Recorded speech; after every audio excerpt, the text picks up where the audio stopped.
Sí se visualiza también, ¿no? Sí, doctor. Patología de la aorta. Algunos aspectos que vamos a tratar y de manera introductoria, ¿qué podemos decir? Aquí está la aorta, ¿no? Obviamente la aorta es el vaso sanguíneo más importante y el más grande del organismo, ¿no? Porque justamente la aorta sale del ventrículo izquierdo. Y la aorta distribuye la sangre a todo el organismo a través de sus ramos, ¿no? A través de su trayecto. Sirve como el conducto inicial para la perfusión de órganos y tejidos. Y tiene un espectro de enfermedad variable, problemas congénitos, problemas degenerativos, aterosclerosis, inflamación, aortitis, ¿no? Algunas enfermedades ocurren en la infancia, algunas en la juventud, otras ocurren en el anciano. Obviamente va a estar en relación a la etiología, ¿no? Histología, sabemos que como toda arteria hay una capa íntima, una capa media y una capa adventicia, y obviamente también va a haber una, digamos que una inervación simpática, y los vasos que le da, los vasos nutrientes de los propios vasos son los vasa vasorum, ¿no? Y acá están ilustrados también, ¿no? Acá tenemos que en la capa media están las fibras musculares elásticas, ¿no? Hay una lámina propia, una membrana basal, el endotelio propiamente, ¿no? La capa adventicia. Dentro de la aorta, también vamos a decir que cuando la aorta sobrepasa el diafragma, del diafragma para arriba se llama la aorta torácica, pero del diafragma para abajo se llama la aorta abdominal. Y en la aorta abdominal vamos a ver que hay un punto de corte, ¿no? El nacimiento de las arterias renales. Entonces, la aorta abdominal de por arriba de las arterias renales se llama la porción suprarrenal. Y de la porción de las arterias renales hacia abajo se llama la porción infrarrenal, ¿no? Y después se ramifica en las arterias ilíacas primitivas o ilíacas comunes, ¿no? Ahora, la arteria aorta torácica tiene a su vez tres segmentos. El segmento 1, bueno, la aorta ascendente, ¿no? El otro segmento es el callado aórtico o el arco aórtico o callado aórtico. Y de la subclavia hacia abajo es lo que se llama la aorta descendente. O sea, tres porciones, ¿no? Aorta ascendente, el callado aórtico o arco aórtico y la aorta descendente. También se describe acá una parte que es justo ni bien se inicia la aorta, hasta esta dilatación que son los senos de Valsalva, justo hasta este nivel se dice que es la raíz aórtica, ¿no? ¿No? Y de ahí propiamente la misma aorta ascendente. En algunos textos de anatomía ustedes van a ver que la aorta ascendente la van a incluir junto con la raíz, pero acá quizás por una fineza más se divide justo a nivel de la división de los senos, de esta línea imaginaria de los senos de Valsalva, aorta ascendente y raíz aórtica, ¿no? Y obviamente acá están las valvas de la aorta, y de las valvas salen las coronarias, ¿no? Coronaria derecha, coronaria izquierda, ¿no? Y acá, imaginariamente, debería estar la rama pulmonar derecha, en este trayecto. Anatomía, ¿no? Es un conducto singular que transporta durante la vida de una persona. O sea, otra cosa un poquito más anecdótica, ¿no? Durante la vida de una persona, como este es un conducto que está siempre transportando sangre, más o menos al cálculo, ¿no? Se dice que sirve de conducto de unos 200 millones de litros de sangre por el cuerpo, ¿no? Para que ustedes tengan un poquito de imaginación, ¿no? De todo lo que experimenta la aorta, ¿no? La aorta mide 3 centímetros, o sea, 30 milímetros en su origen, 25 centímetros o 25 milímetros, 2,5 centímetros o 25 milímetros en la porción descendente del tórax y 18 a 20 milímetros en el abdomen. O sea, no tiene un trayecto mismo calibre a lo largo de todo su recorrido, ¿no? El índice de expansión torácica está en torno a los 0,9 milímetros en varones y los 0,7 milímetros en mujeres para cada década de la vida. Funciones de la aorta. Conducto, sirve también como control de la resistencia vascular sistémica y de la frecuencia cardíaca. Un aumento en la presión arterial resulta en un descenso tanto de la frecuencia cardíaca como de la resistencia vascular sistémica y viceversa, a través de los barorreceptores, ¿no? A través de su elasticidad, la aorta también hace el papel de segunda bomba, el efecto Winchell, ¿no? Durante la diástole, que es de gran importancia no solo para la perfusión coronaria, ¿no? El efecto Winchell. Ahora ya entramos a lo que es las anomalías de la aorta, ¿no? Tenemos problemas congénitos, como por ejemplo problemas del callado aórtico y de su rama, el anillo aórtico, ¿no? Es una estructura alrededor del esófago de la tráquea u otras, y si ejercen compresión produce manifestaciones como disfagia, estridor y tos. Otras anomalías incluyen el doble callado, nacimiento de la arteria subclavia derecha en un sentido distal, a la subclavia izquierda, y callado aórtico a la derecha, ¿no? Con una arteria subclavia izquierda aberrante. El divertículo de Commerel es un resto anatómico del arco aórtico derecho. La presentación clínica, muchas de las anomalías congénitas no causan síntomas, ¿no? Y se detectan solamente de manera casual por tomografía o por arteriografías. Diagnóstico, como dijimos, por imágenes, por angiotomografía o por resonancia magnética. Y cuando se trata con cirugía, cuando hay problemas sintomáticos, como por ejemplo aquí. Acá normalmente tenemos la tráquea y la aorta, ¿no? Pero acá, en este caso de lo que se llama el anillo vascular, aquí vemos que la aorta tiene una porción vascular que rodea a la tráquea y este anillo vascular puede comprimir a la tráquea, puede causar síntomas, ¿no? A la tráquea del esófago, ¿no? Y entonces si causan compresión sobre estos órganos, se decide operar. Si no, puede ser que una anomalía congénita de la aorta no se opere, ¿no? Anomalías más frecuentes, aquí para ser más finos, el arco bovino, el arco aórtico de 4 vasos, arco aórtico de 2 vasos, el origen de la vertebral izquierda directamente un arco aórtico de 4 vasos, ¿no? Y como dijimos, anomalías que producen síntomas en el anillo vascular, ¿no? Aquí tenemos todas esas variantes anatómicas que hemos dicho, ¿no? Todo eso son anomalías congénitas. Otra patología, el aneurisma, ¿no? ¿Qué es el aneurisma? Es una dilatación segmentaria de un vaso sanguíneo, al menos un aumento del 50% en el diámetro, ¿no? O sea, este es un calibre normal, pero esta dilatación, si tiene un tamaño más del 50% del tamaño normal, se llama aneurisma. Hay aneurisma y pseudoaneurisma. El aneurisma compromete las 3 capas de la pared. Por eso que en la parte inicial pusimos las 3 capas de la pared del vaso, ¿no? El pseudoaneurisma no compromete las 3 capas, ¿no? La íntima y la media están comprometidas y la dilatación está contenida por la adventicia, ¿no? Vamos a ver luego una gráfica que consiste en un pseudoaneurisma. Clasificación de los aneurismas dentro de la aorta por extensión, compromiso y por morfología, ¿no? Por ejemplo, por morfología hay un aneurisma fusiforme, aquí, ¿no? Toda la circunferencia del vaso está dilatada. O un aneurisma sacular, ¿no? Una porción fusiforme todo, y este es un pseudoaneurisma, ¿no? En el cual acá todas las 3 capas están comprometidas. En el pseudoaneurisma, la adventicia hay una hemorragia que es una solución de continuidad por la capa íntima, ¿no? Y esto va a la capa media, el sangrado, pero es contenido por la adventicia. Este es un típico caso de una pseudoaneurisma. No está comprometiendo las 3 capas, ¿no? Y acá tenemos un caso de una disección de vaso. Es otra alteración de las arterias, ¿no? Entonces, clasificación, aneurisma de aorta ascendente, aneurisma del arco aórtico, aneurisma de la aorta descendente torácica o de la aneurisma de la aorta abdominal o aneurisma tóraco-abdominal, ¿no? Acá ilustrando no solamente un aneurisma, sino que también ha habido una disección, ¿no? Etiología del aneurisma de la aorta, miren toda la diversidad de causas, ¿no? Pero esto lo pueden ver en el Harrison, degenerativa, por causas genéticas, disección aórtica crónica, por trauma, por obstrucción aórtica, por aortitis, ¿no? Puede ser por vasculitis, causas reumáticas o causas infecciosas, ¿sí? Neurodegenerativas, por aterosclerosis, la edad, el tabaquismo, hipercolesterolemia, historia familiar.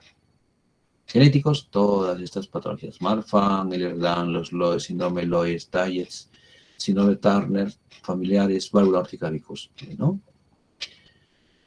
Necrosis quística en la media, si hablamos ya a nivel patológico, ¿no? Necrosis quística en la media, ¿no? Y las patologías que causan necrosis quística en la media son patologías que afectan a la aorta ascendente, ¿sí?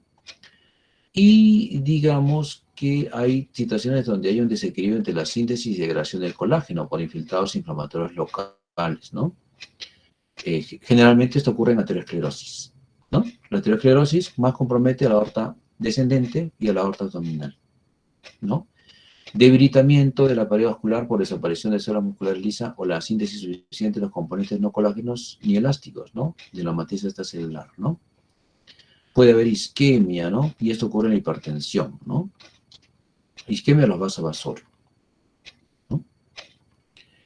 Valoración clínica, ¿no? Los aneurismas son asintomáticos, ¿no? Solamente dan síntomas cuando ya han crecido a un tamaño suficiente y ejercen manifestaciones de compresión, ¿no?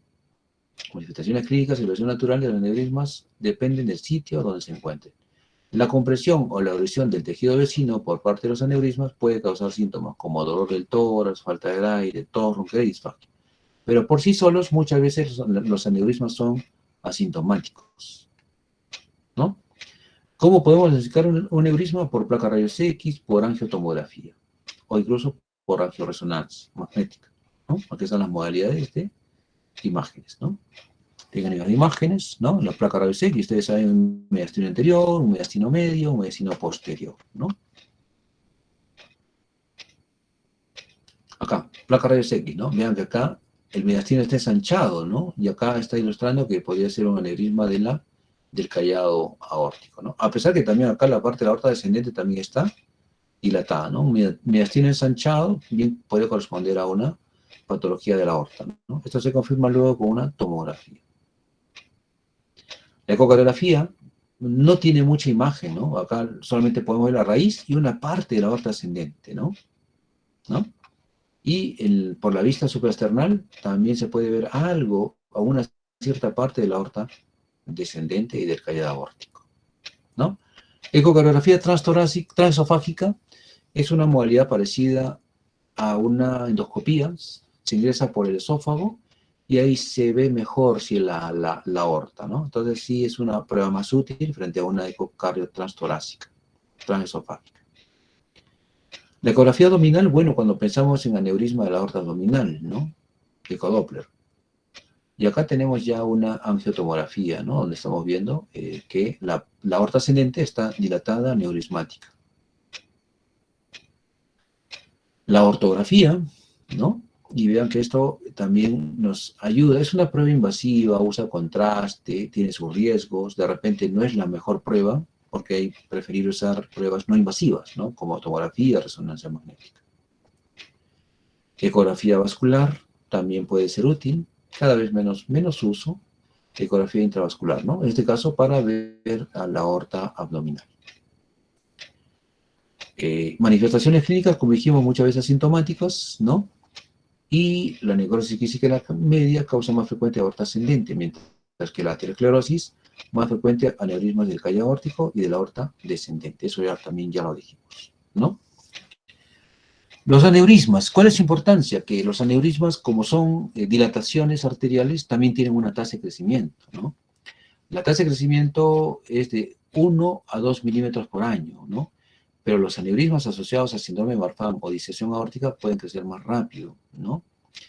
El riesgo de ruptura está relacionado al tamaño de la presencia de síntomas, ¿no? Un aneurisma que mide más de 40 milímetros, o sea, más de 4 centímetros, tiene una probabilidad de ruptura de 7.7% al año, mientras que si es menos de 40, 2 a 3% por año, ¿no?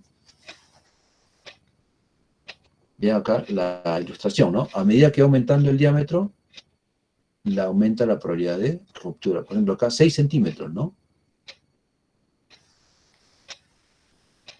La mayoría son asintomáticos, pero como dijimos, la compresión o erosión de tejidos adyacentes puede causar síntomas como dolor torácico, disnea, tos, ronquera, disfagia, ¿no? El aneurisma de la aorta ascendente puede causar insuficiencia cardíaca congestiva secundaria a una insuficiencia aórtica. Y la marcada compresión de la vena cava superior puede causar el síndrome en esclavina, ¿no? Congestión de la cabeza, cuello y de los miembros superiores, ¿no? Acá tenemos, ¿no? Aneurisma de la aorta ascendente, ¿no? Ensanchamiento mediastínico, desplazamiento o compresión de la tráquea o bronquio. La tráquea, ¿no? Está desplazada, ¿no? Y acá también tenemos una placa rayos X que también ilustra un mediastino ensanchado, ¿no? Haciéndonos sospechar de un problema de la aorta, ¿no? Y acá una tomografía, ¿no? Mostrando que hay dilatación de la aorta ascendente. Acá también la porción de la aorta ascendente estaba dilatada, ¿no? Igual, ¿no? Acá también, ¿no? La arteria pulmonar. Pero esta es la aorta ascendente, pero acá bien podría estar ilustrada la aorta descendente, ¿no? Porque esta es la aorta ascendente, la aorta descendente. O al revés, la aorta ascendente, y acá cercano a las vértebras, la aorta descendente, ¿no? Miren, en tamaño, esta aorta tiene más diámetro que esta aorta, ¿no? Aorta ascendente, aorta descendente, ¿no? Igual, ¿no? Es un aneurisma del callado de la aorta, ¿no? Aneurisma micótico, ¿no? Infeccioso. Y acá también es un aneurisma de la aorta ascendente, ¿no? Esto ya es una angiografía. Y esta es una angiotomografía. El seno de Valsalva, dilatado y aneurismático. Es un síndrome de Marfan. Y también otro, para que ustedes vayan estando, necrosis quística de la media, ¿no? Por ejemplo, el síndrome de Marfan afecta a la aorta ascendente, ¿no? Y acá hay un aneurisma de la aorta descendente, ¿no? Pues mira, la aorta ascendente es normal, pero la aorta descendente está dilatadita, aneurismática, ¿no? Entonces, la utilidad de las pruebas de imágenes, ¿no? Acá también ilustrándonos que el callado de la aorta está aneurismático, ¿no? Y la parte inicial de la aorta descendente también, ¿no? Este es un aneurisma de la aorta ascendente. Algo compromete el callado aórtico, pero principalmente la aorta ascendente, síndrome de Marfan, ¿no? Y una radiografía mostrando un aneurisma del callado. Acá prácticamente la aorta descendente de la porción inicial. El tratamiento de estas patologías, bueno, si a medida que van teniendo un mayor diámetro se puede considerar el tratamiento quirúrgico. Pero mientras no, podemos dar un tratamiento médico que consiste en incluir beta-bloqueadores y otros antihipertensivos como los IECA o los ARA2. El tratamiento quirúrgico, cuando el aneurisma da síntomas, o aquellos cuyo diámetro sea más de 55 a 60 milímetros de diámetro, o cuando incrementan más de 10 milímetros por año, ¿no? Y en pacientes con Marfan, válvula aórtica bicúspide, se opera con un aneurisma entre 40 y 50 milímetros, ya se puede considerar el tratamiento quirúrgico, porque si no van a crecer más rápido, ¿no? Y acá vemos cómo está dilatada la aorta ascendente, se hace un corte, se reseca y se reimplanta, ¿no? O sea, o también la otra opción es colocar un injerto, ¿no? Miren, se corta la parte aneurismática y se coloca un injerto. Y vean que luego cómo queda el injerto, se queda reemplazando a la porción aneurismática que se ha retirado, ¿no? Entonces acá tenemos un injerto que incluso con reimplante de las arterias coronarias, ¿no? Otra forma también es colocar un stent, ¿no? Un stent. Acá creo que no sé si alcanzó a tener. No, no hemos llegado a poner una imagen de un stent, a la arteria aorta, ¿no? Y en el aneurisma de aorta abdominal hay un aumento del diámetro del vaso, más del 50% también, y más de 40 milímetros de mercurio, y la mayoría son ateroscleróticos, ¿no? Y la mayoría son de localización infrarrenal. La incidencia aumenta con la edad. Esto es, pero, a ver, vamos a ver aquí. Creo que no nos quiere ayudar, aquí estamos ya. Aneurisma aorta, aneurismas, aorta abdominal. Bueno, parte de la historia natural de los aneurismas de la aorta abdominal pueden romperse. Un aneurisma puede generar éxtasis sanguíneo y por lo tanto forma trombos. Y al formar trombos se embolizan y pueden causar embolización distal. O por producto de su dilatación puede comprimir o erosionar órganos vecinos, ¿no? Aorta abdominal, acá simplemente decir que a mayor diámetro, mayor probabilidad de ruptura, ¿no? Menos de 40 milímetros, riesgo casi nulo. Diámetro 70-80 milímetros, 20 a 40% ruptura. Más de 80 milímetros, 50% ruptura, ¿no? Entonces, el tamaño, el diámetro del aneurisma sí influye, ¿no? Tratamiento, igual puede haber operación o y colocación de un injerto protésico o un stent, ¿no? Acá, por ejemplo, sí lo estoy ilustrando una colocación de un stent, ¿no? No sé si usted ve una imagen, un stent que incluye la aorta abdominal y está incluyendo como un pantaloncito hacia las arterias ilíacas, ¿no? Ahora, vamos a otro elemento que también nos interesa, el síndrome aórtico agudo, que también es otra emergencia médico-quirúrgica, ¿no? Hablar de síndrome aórtico agudo es hablar de tres condiciones. La disección aórtica, como ustedes ven acá, hay una solución de continuidad y hay una hemorragia, ¿no? Y miren acá, una disección. Hay un hematoma intramural, ¿no? Se forma un hematoma dentro de la pared del vaso, o una úlcera, ¿no? Esta es una úlcera. Hemos dicho, acá hay una úlcera que penetra y que puede incluso hasta romper la aorta, ¿no? O un hematoma intramural, ¿no? Acá está el hematoma, ¿ok? Tres posibilidades. La disección es una separación de la capa media aórtica de extensión longitudinal y circunferencial variable, ¿no? Donde acá, por ejemplo, LB significa la luz verdadera y LF la luz falsa, ¿no?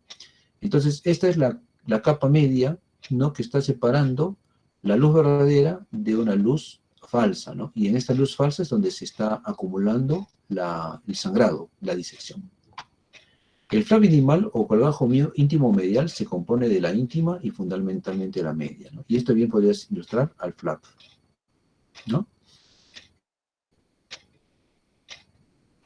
Disección aórtica, la proporción de la capa media que queda a cada lado es variable, pero tendrá una importancia fundamental, pues cuanta más capa media vaya a parar al colgajo íntimo medial, más delgada será la pared externa de la luz falsa y más probable su rotura, ¿no? Acá vean que acá hay un punto de fuga, y a través de ese punto de fuga se produce un sangrado, y acá tenemos la adventicia que está conteniendo esto, ¿no? Entonces se está produciendo se produce una disección que va extendiéndose en longitud hacia abajo, ¿no? En la mayoría de los pacientes con disección clásica se puede observar una lesión inicial, la llamada puerta de entrada, acá está, o desgarro íntimo medial, que es el evento primario de la disección de la capa media, ¿no? Y donde luego da lugar a la propagación de la disección. Estos cuadros producen un dolor intenso, y entran al diagnóstico diferencial con un infarto de miocardio, con una tromboembolia pulmonar, ¿no? Patogénesis, cambios degenerativos que se producen en la túnica media de los pacientes con disección afectan fundamentalmente la arquitectura elástica. La fragmentación de la elástica disminuye la resistencia de la pared aórtica al estrés hemodinámico. Y además, incluso se ha mostrado la existencia de un infarto aórtico, o sea, de la pared. Disección aórtica de etiología casi están en relación a las causas que producen un aneurisma, ¿sí? Aterosclerosis, necrosis quística en la media, hipertensión, vasculitis, todas estas causas son causas de un aneurisma, salvo el embarazo, ¿no? En el embarazo estas cosas se pueden ser un poquito más, notorias, ¿no? Clasificación de la disección aórtica, ¿no? Hay una clasificación que es la clasificación de DeBakey y la clasificación de Stanford. Hay DeBakey 1, DeBakey 2, DeBakey 3, y hay Stanford A y Stanford B. ¿Qué significa DeBakey 1? Compromete la disección. Esto que está así en oscuro significa que hay una disección que compromete aorta ascendente y aorta descendente. ¿Ok? ¿Y qué es DeBakey 2? Solamente compromete aorta ascendente. ¿Qué es DeBakey 3? Solamente compromete la disección a la aorta descendente. Entonces, DeBakey 1, aorta ascendente, descendente. DeBakey 2, solo ascendente. DeBakey 3, solo descendente. Y Stanford A significa que compromete a la aorta ascendente. A puede ser ascendente más descendente, ¿no? Como acá, o solamente ascendente, ¿no? Pero solamente es, quizás, Stanford A es aorta ascendente, y Stanford B significa solamente compromete a la aorta descendente, ¿no? Entonces podemos utilizar la clasificación de DeBakey o la clasificación de Stanford, ¿no? Ahora, vamos a la disección aórtica. Y acá dice, esta gráfica es bonita porque nos dice 4 formas de morir por una disección aórtica, ¿no? Una puede ser que en el caso de una disección aórtica torácica, esta hemorragia vaya al pericardio y se comunica hacia el pericardio y lleva a un taponamiento cardíaco. ¿no? O que haya una ruptura libre, y obviamente esta ruptura, una ruptura de la aorta, es una hemorragia catastrófica, ¿no? Tiene que operarse el paciente, si no, se muere el paciente inmediatamente. O en caso de una disección aórtica, de la raíz aórtica, compromete a la válvula aórtica y se produce una insuficiencia aórtica aguda. Y esto lleva al shock y el paciente se muere, ¿no? O cualquier oclusión de cualquier rama de la aorta, ¿no? O sea, puede ser el tronco brachiocefálico, puede ser alguna intercostal, las ramas, las renales, las esplénicas, infarto mesentérico, etcétera, ¿no? Desde las coronarias hasta las ilíacas, ¿no? Todas las arterias, todos los troncos que derivan de la aorta pueden también sufrir disección y comprometerse y ocluirse, ¿no? Si se ocluyen las coronarias, infarto de miocardio, ¿no? Puede haber una isquemia de la médula espinal, isquemia cerebral, isquemia intestinal, isquemia renal, isquemia de las piernas, ¿no? Entonces, formas de comprometer una disección aórtica. Entonces, parecido aún al corazón, en el infarto agudo de miocardio nosotros tiempo es igual a músculo. O sea, mientras más tiempo perdemos, más músculo perdemos. Por eso que el infarto ST elevado es importante intervenir con rapidez. Acá también en el síndrome aórtico agudo se aplica ese mismo principio. Tiempo es igual a vida. Significa que más tiempo perdemos, más probabilidad de perder la vida del paciente. Y eso es algo que tenemos que recordarlo. Síndrome aórtico agudo, la disección es el prototipo. Manifestaciones clínicas, dolor súbito, ¿no? Es típicamente catastrófico, alcanza su máximo nivel súbitamente, 95% presentan dolor de cualquier tipo y el 85% es súbito, ¿no? Puede ser seguido el dolor de un intervalo libre de dolor, de horas o días, finalizado con el retorno del dolor, es el signo, y esto es un signo de mal pronóstico, ¿no? Otros síntomas, síncope, disnea, debilidad, y todo va a depender de acuerdo a si compromete algún ostium de alguna arteria, ¿no? Insuficiencia aórtica, isquemia coronaria, isquemia cerebral, isquemia renal, isquemia mesentérica, etcétera, ¿no? Puede haber hemopericardio, taponamiento cardíaco, ¿no? Etcétera. Va a depender de dónde esté la disección y qué va a ser la disección, ¿no? Estudios, básicamente son estudios de imágenes, ¿no? La placa nos puede dar una cierta idea, el electrocardiograma, más para descartar si hay isquemia miocárdica, pero son las pruebas de imágenes, ¿no? Tomografía, resonancia, ecocardio, transesofágico, ortografía, ¿no? Así es, una ecocardiografía o un transesofágico, tomografía, resonancia magnética, ¿no? Acá la placa rayos X solamente nos dice que hay miastenia ensanchado y sospechamos una patología aórtica, pero no nos da el diagnóstico. Por lo tanto, tenemos que irnos a una tomografía, por ejemplo, ¿no? Acá ustedes ven acá, este es el flap íntimo medial, separando la luz verdadera de la luz falsa, ¿no? Y esta aorta ascendente está, digamos, dilatada, aneurismática. Nuevamente, ¿no? El ahí ilustrando que este es el flap íntimo medial que separa la luz verdadera de la luz falsa, ¿no? Y acá, vean un poquito más, ¿no? Toda esta parte esto oscurito es la luz verdadera, y esto que voy a delimitar acá es la disección, y todo esto vendría a ser la luz falsa, ¿no? Todo esto es disección, ¿no? Disección, la luz verdadera, ¿no? Igual, ¿no? Acá incluso en esta resonancia magnética ya se dieron el trabajito de decir, miren, esto es el flap íntimo medial, y esto es la luz true, verdadera, y esto es la luz falsa, donde acá se está acumulando el sangrado, ¿no? La luz falsa. Igual, ¿no? La true, luz verdadera, y acá la luz falsa. Y el flap íntimo medial, ¿no? Y esta es la luz verdadera, y de aquí para aquí, todo esto es la luz falsa. La luz falsa, disección, ¿no? La importancia de las imágenes, ¿no? La tomografía, la angioresonancia, ¿no? Angiotomografía, angioresonancia. La ecocardiografía nos permite solamente ver la raíz, pero no nos permite ver toda la aorta ascendente, toda la aorta descendente, ¿no? Algo nos ayuda, pero no es la mejor prueba, ¿no? De repente un poquito más de utilidad, una ecocardiografía transesofágica, ¿no? Acá también nos permite ver el flap íntimo medial, ¿no? Y acá la luz verdadera, la luz falsa, ¿no? Y todo esto es la aorta, ¿no? Igual, ¿no? Luz verdadera, luz falsa, ¿no? Flap íntimo medial, ¿no? Bueno, algunas características de la ecocardiografía, ¿no? La luz verdadera pulsa sí en sístole, la otra pulsa en diástole, ¿no? Ecocontraste, raro, comunicación, ¿no? Tamaño reducido, la luz falsa tiene que tener mayor tamaño, ¿no? Luz verdadera, en rojo, luz falsa, un poquito más grande, ¿no?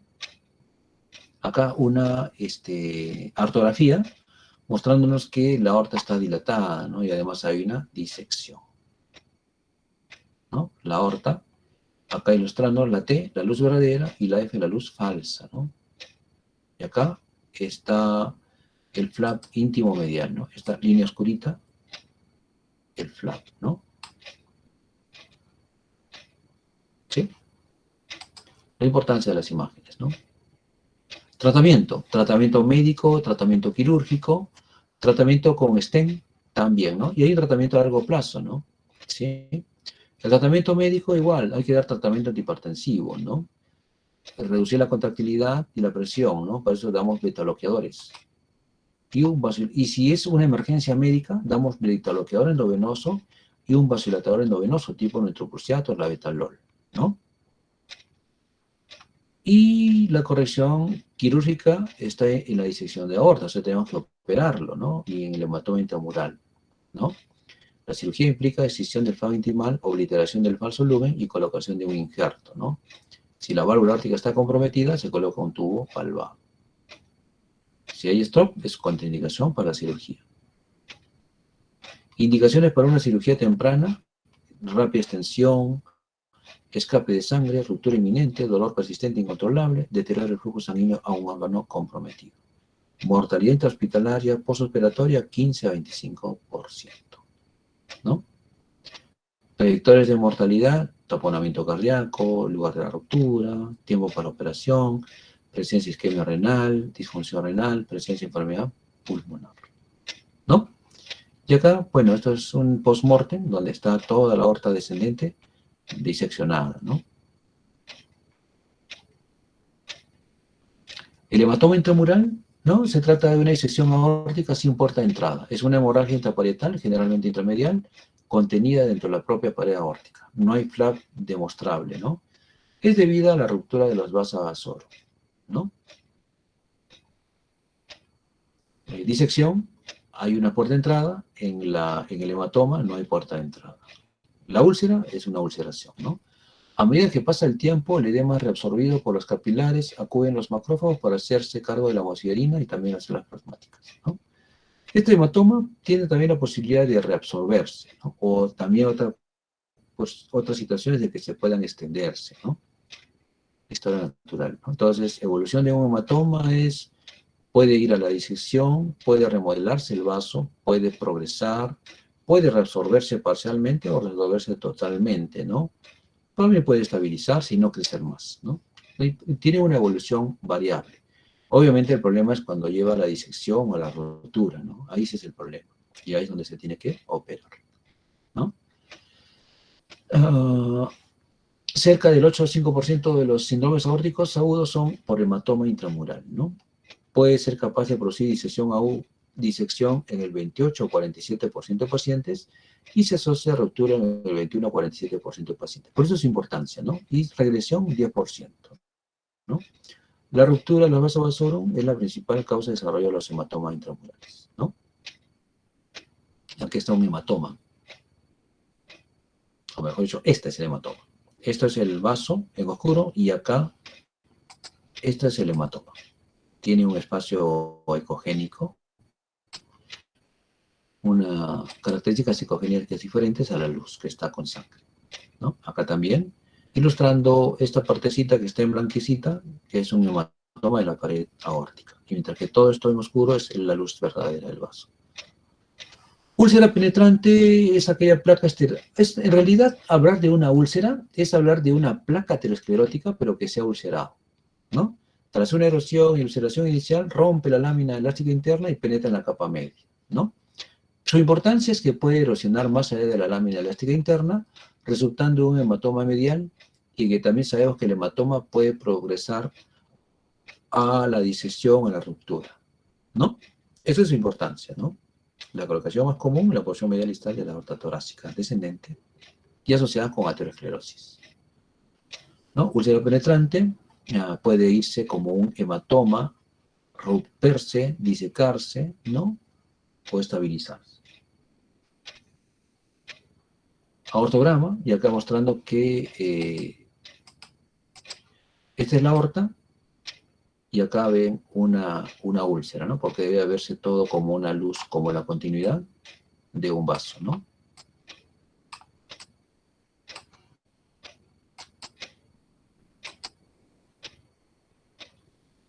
Y bueno, la oclusión aórtica, ¿no? Acá podríamos hablar del síndrome de Lerich, ¿no? Y cuando la aterosclerosis afecta localizada a nivel de la aorta abdominal, debajo de las arterias renales, frecuentemente se extiende a las ilíacas. Y cuando se extiende a las ilíacas, ustedes saben que ya de ahí salen los vasos para las femorales, ¿no? Entonces, estos pacientes pueden tener dolor al caminar, ¿no? En la claudicación intermitente, ¿no? Puede doler los glúteos y los músculos y las pantorrillas.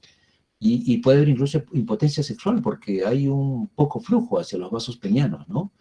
Y esto es lo que se llama el síndrome de Lerich, ¿no? O sea, un dolor que aparece cuando el paciente camina. Y el dolor se localiza en glúteos, muslos, pantorrillas, ¿no? La severidad de los síntomas dependerá de la eficiencia de los vasos colaterales. Palpar pulsos, ¿no? La ausencia de pulsos o pulsos debilitados nos puede hacer pensar en que existe esta anomalía. El tratamiento, como está obviamente obliterado la aorta a nivel de estas localizaciones, puede ser cirugía o un tratamiento con stent, ¿no? La oclusión aguda, ahí sí puede generar una isquemia arterial aguda intensa, ¿no? Y habiendo un coágulo, se tiene que hacer una embolectomía, ¿no? Para restablecer el flujo sanguíneo.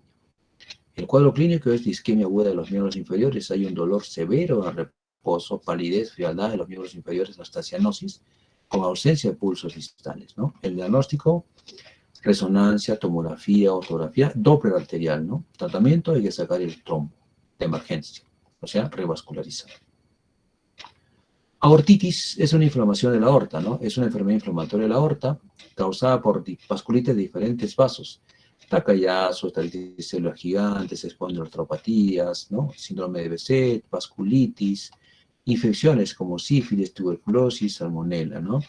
La aortitis puede resultar en una dilatación aneurismática y regurgitación aórtica, y la oclusión de la aorta y sus vasos rama o el síndrome aórtico agudo, ¿no? Entonces, esto es prácticamente, sí, esto ya vendría a ser todo lo que es en cuanto a patología de la aorta.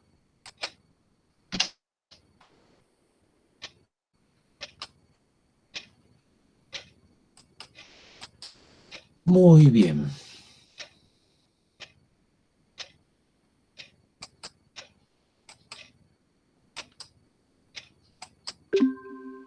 Si hubiera alguna pregunta.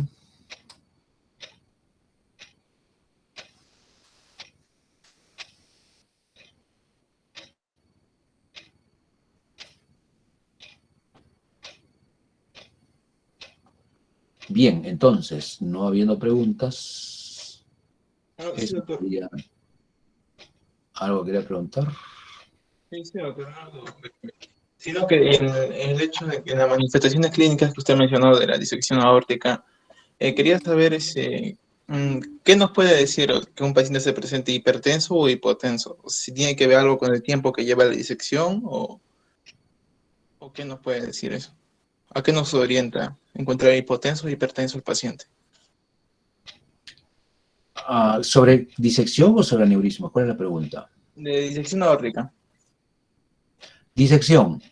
Bueno, la disección, bueno, la misma hipertensión, o sea, por frecuencia, la gran hipertensión te puede llevar a esta situación de disección aórtica. o sea, es un predisponente. Obviamente que la etiología va a estar en relación a la tabla, ¿no?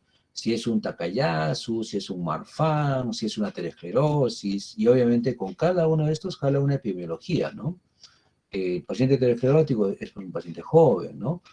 O de repente puede encontrar una vasculitis en una mujer joven, ¿no? Va a depender mucho, o sea, acá es una patología donde mucho juega la epidemiología y la etiología, ¿no? La etiología arraiga la epidemiología, ¿no? Porque cada patología tiene una presentación a edades diferentes, tiene una predilección por localizaciones de la aorta, ¿no? O sea, eso hay que tenerlo en cuenta, ¿no? Entonces, siendo que la aterosclerosis es una patología bien frecuente, ¿no?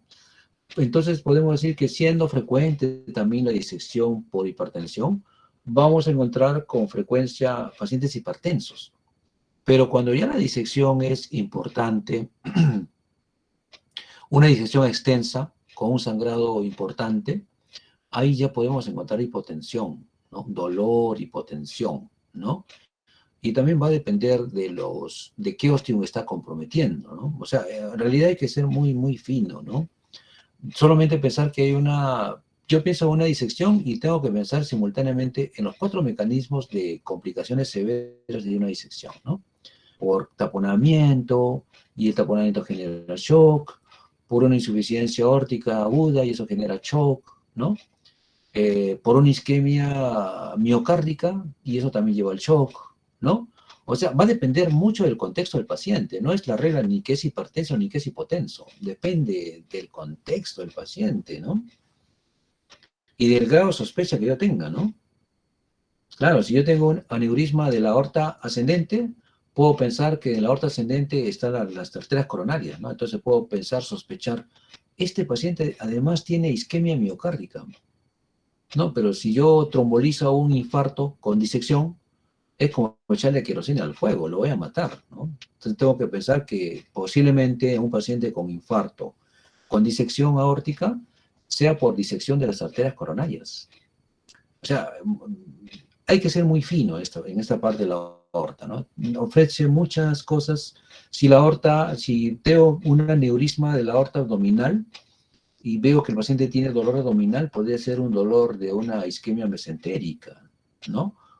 O si el paciente tiene oliguria, tiene edemas, hipertensión, podría ser un paciente que está haciendo una isquemia renal, ¿no?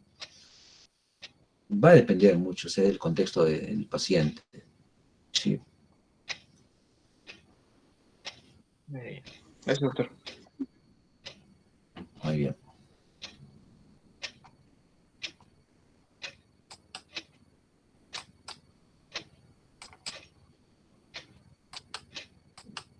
Bien, creo que no habiendo más preguntas, eso sería todo, ¿no? En cuanto a la parte práctica.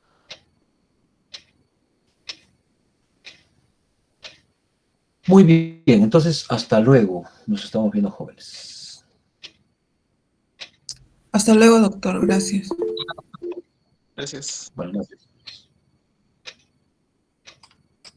Hasta luego.